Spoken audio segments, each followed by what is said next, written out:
Titanic पर सवार दो भाई कैसे बच गए, हैरत अंगेज कहानी। सन 1912 आयरलैंड से ताल्लुक रखने वाले दो भाइयों बेल और जोस वार्बर्ग ने कम उम्री में ही मुल्क छोड़ने का फैसला किया और फिर अपने छोटे से शहर को खैरबाद कहने के बाद वो बेलफास्ट पहुंचे, जहां उनको एक बहरी जहाज में बतौर इंजन अमले का काम मिल गया। ये जहाज कोई आम बहरी जहाज नहीं था, बल्कि अपने वक्त का सबसे पुरतायूश बहरी जहाज टाइटैनिक था। ये जहाज अमेरिका रवाना होना था, लेकिन इससे पहले कि जहाज सफर पर रवाना होता, जो की उंगली जख्मी हो गई। जो की बेटी एलानोर बताती हैं कि उनके वालिद की उंगली पर उस वक्त काम के दौरान जख्म आया जब टाइटैनिक जहाज तैयार होने के बाद साउथहैम्पटन भेजा जा रहा था।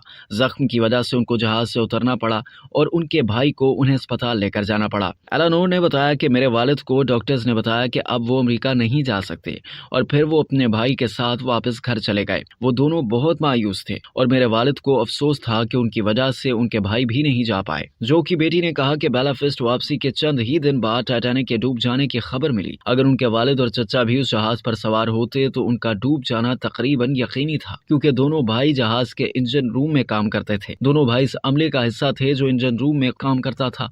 उनके साथ काम करने वाले 69 अफराद में से सिर्फ 20 इस हादसे में जिंदा बचे। जो के भाई बिल ने 1967 में मीडिया को बताया था कि जब उनको जहाज डूबने का पता चला तो वो हैरानी से तकरीबन मरने वाले थे।